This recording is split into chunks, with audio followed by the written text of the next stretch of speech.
Pasaulio pasakos. Piteris Penas. Kartą Londone, gražiame sename name, gyveno maža mergaitė vardu Vendė. Ji turėjo mamą, tėtį, du brolius, Džoną ir Maiklą, bei neišsemiamą vaizduotę. Mergaitė prasimanydavo begalės keisčiausių istorijų, kurias vakarais prieš miegą pasakodavo namiškiams. Vieną vakarą tėvai išėjo į svečius, o Vendė, Džonas ir Maiklas atsigulė. Jie greitai užmigo ir nematė, kai prasivėrė miegamojo langas, prasiskleidė užuolaidos ir į kambarį įsmuko nepažįstamas berniukas. Jis atrodė labai susirūpinęs ir dairėsi aplinkui, tarsi kažko ieškotų. Štai jis, Dindelin, pamačiau, palindo po komodą, šaukė berniukas auksiniai liepsneliai, plevenančiai netoliese. Jei pažvelgtumėt įdėmiau, pamatytumėt, kad ši klaidžiojanti švieselė mažutė žavi fėja. Kai ji suplazdendavo gležnais sparneliais, aplink pasklisdavo aukso dulkių debesėlis. Berniukas taip skubėjo, kad užkliudė ir parvertė kėdę, o ši dunkstelėjo į grindis. Vendė plačiai atmerkė akis. Tuo metu fėja Dindelin šmurkštelėjo į stalčių ir pasislėpė. O tu kas toks, paklausė Vendė berniuko, kurį tamsoje buvo sunku įžiūrėti. Mano vardas Piteris Penas, atsakė berniukas, tebešniukštinėdamas po komodą. Ko ten ieškai? Savo šešėlio. Nenaudėlis vėl pabėgo. Amžinai turiu jį vaikytis. Mėginau jį prisiklijuoti prie kulnų, bet tam šelmiui vis pasiseka pasprukti. Sugalvojau, reikia jį prisiūti, tarė Vendė ir iššoko iš lovos. Ji nubėgo į svetainę ir atsinešė adatą su siūlu. Kaip tu čia patekai? Paklausė jį savo naujojo draugo, siūdama šešėlį jam prie pado. Didelio čia daikto, išskridau pro atvirą langą, išpyškino berniukas. Piteriui Penui pasirodė, kad Vendė juo nelabai tiki, todėl jis ėmė aiškinti suprantamiau. Aš gyvenu niekados šalyje su pamestinukais. Tai vaikai, kurie iškrito iš vežimėlio, kai dar buvo visai mažiukai. Keliauk su manimi į niekados šalį, pasiūlė Vendei Piteris Penas. Pamestinukams labai reikia mamos. Bet aš negaliu palikti brolių vienų. Tegul keliauja kartu, linksmai atsakė Piteris Penas. Jis išmokė Vendę, Džoną ir Maiklą skraidyti, o paskui vaikai Piteris Penas ir fėja Dindelin nusklendė debesų link. Ak, kaip jiems patiko lenktyniauti su praskrendančiais paukščiais ir šliuožti vaivorykšte. Antras posūkis į dešinę, paskui tiesiai iki ryto, štai kaip keliavo Piteris Penas ir jo naujieji draugai. Galų gale tolumoje ėmė ryškėti niekados šalies kontūrai. Vos spėjo keliauninkai nusileisti, kai jų pasveikinti atgarmėjo besijuokiančių vaikų būrys. Jie vilkėjo lokių kailiais ir tarsi pūkuoti kamuoliai išslysdavo iš rankų. Vendė pamanė, kad šie pampokšliai ją suplos į blyną. Net Piteris Penas neįstengė jų sudrausminti. Nurimkite ir paklausykite, suradau jums mamą. Veskite svečius į mūsų olą ir elkite su jais gražiai. Norėdami patekti į pamestinukų olą, vaikai turėjo kartis į medį ir lysti į drevę. Tada jie tuščiavidurių kamienų nuslydo žemyn ir po vieną įkrito į požeminę buveinę. Vendė, Džonas ir Maiklas greitai priprato prie naujo gyvenimo.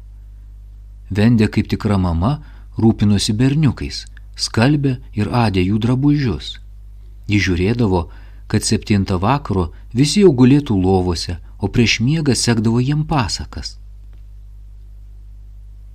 Vieną dieną, kai Piteris Penas nusivedė Vendę ir jos broliukus prie Undinių įlankos, dangus staiga aptemo ir jie pamatė valtį, kurioje stovėjo plačiu juodu apsiaustu apsimuturiavęs grėsmingos išvaizdos vyriškis. Jis įsakinėjo irklininkui, kuris virve rišo gražią juodaplaukę mergaitę. Surišk ją kuo stipriau, pririšk prie kulkšnių akmenis, kad negalėtų išplaukti, ji turi nuskęsti. Tai kapitonas Kablys, paaiškino Piteris Penas Vendei, iš paskutiniųjų įsikirtusi į uolos kraštą. Žiūrėk, vietoj dešinės plaštakos jis turi kablį. Tai aš dvikovoje ją nukirtau ir numečiau krokodilui. Vendė pakraupo. Jis paėmė į nelaisvę indėnų vado dukterį Leliją. Mes privalome ją išgelbėti, sušuko Piteris Penas, kuriam labai knietėjo dar kartą susiremti su savo priešu kapitonu Kabliu. Jis akimirksniu atsidūrė valtyje ir ėmė erzinti piratų kapitoną. Ką aš matau, kapitone? Išplaukė tik kvėpti gryno oro? Kapitonas Kablys, paklaikęs iš įniršio, atsigrėžė. Persigandęs Junga šoko į vandenį ir dingo. Piteris Penas išvilko kapitono kablį ant šlapios uolos, slidžios it muilas. Kova buvo nelygi. Berniukas kaip vijurkas skraidžiojo aplink, puldinėdamas kapitoną iš visų pusių. Tuo tarpu piratas švaistėsi aplinkui savo baisių geležinių kablių, su švilpesiu skrosdamas orą ir niekaip neįstengė pataikinti priešininkui. Staiga kapitonas paslydo ir pūkštelėjo į vandenį. Pasigirdo tiksėjimas, tik tak, tik tak. Tiksėjimas vis artėjo. Be Piterio Peno kapitonas Kablys turėjo dar vieną mirtiną priešą – krokodilą, kuris po ankstesnės dvikovos prarijo jo ranką kartu su laikrodžiu. Suklykęs iš siaubo, kapitonas Kablys paknopstomis nuteliuškavo tolyn. Piteris Penas prišokęs išlaisvino indėnų vado dukrą Leliją. Paskui su Vendė ir berniukais grąžino ją į indėnų stovyklą pas tėvą. Piteris su draugais čia buvo sutikti kaip didvyriai. Susėdę ratu aplink laužą, jie rūkė taikos pypkę. Kai Piteris Penas, Vendė ir jos broliai grįžo į požeminę buveinę, buvo jau labai vėlu. Vendė suguldė berniukus, užklojo ir apkamšė. Vendė, ar tu tikrai mūsų mama? Paklausė jos Maiklas. Vendė suprato, kad Maiklas užmiršo tikruosius mamą ir tėtį ir pamanė. Reikia kuo greičiau grįžti į Londoną. Piteri, mums laikas namo, pasakė ji. Kaip nori, Vendė, atsainiai atsiliepė Piteris. Dindilin parodys tau kelią. Ar tu su mumis nekeliausi? Paklausė Vendė. Su jumis į Londoną? Už jokius pinigus. To betrūko, aš nenoriu užaugti. Vendė žinojo, kad niekada šalies gyventojai amžinai lieka vaikai. Ar ji norėtų čia gyventi? Tačiau mergaitė tvirtai pasiryžo grįžti pas mamą ir tėtį. Visi nusiminę atsisveikino.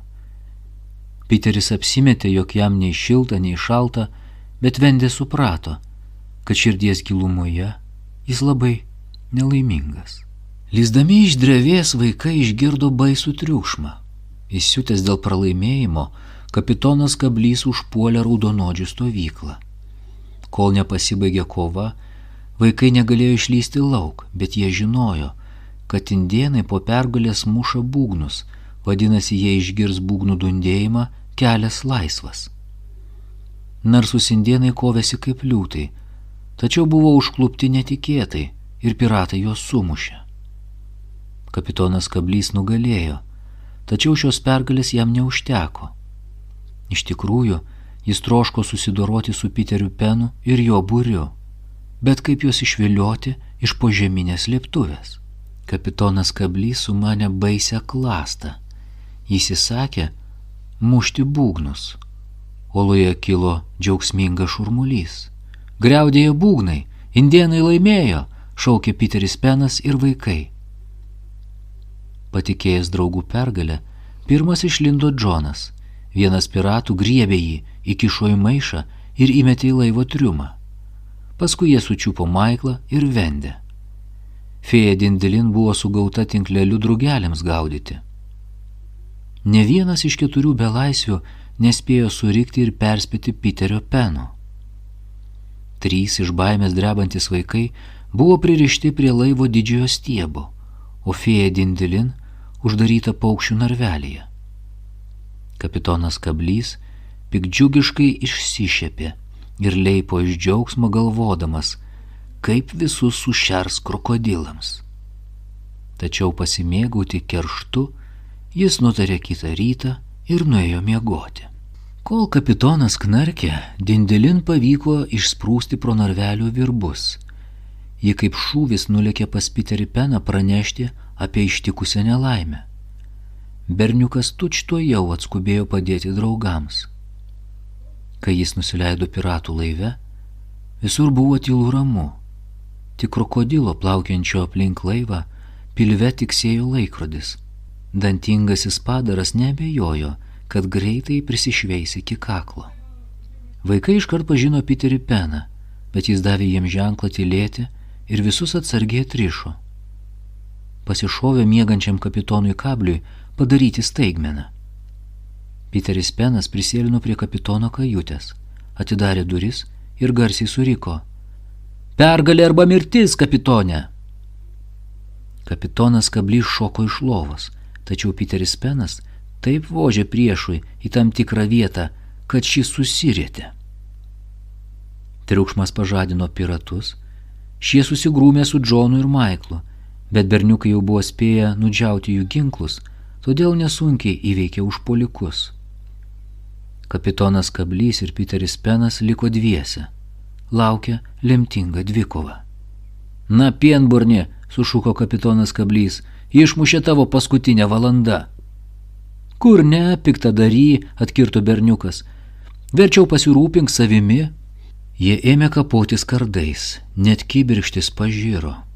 Žingsnis po žingsnio Piteris Penas stūmė kapitoną prie denio krašto, kol pagaliau privertė užšokti ant turėklų. "Nustumk jį, Piteri, nustumk!" šaukė vaikai.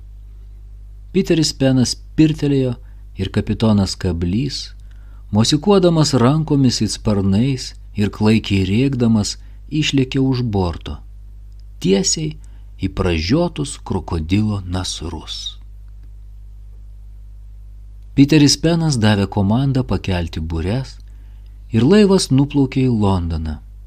Vendė, Džonas ir Maiklas, išvarginti mūšio, užmigo ant denio ir apie kelionę namo nieko neprisiminė. Kai kitą rytą virš Londono patekėjo saulė, jie buvo jau labai toli nuo niekados šalies, savo lovelėse, o kai pabudo, reikėjo keltis ir eiti į mokyklą. Pabaiga.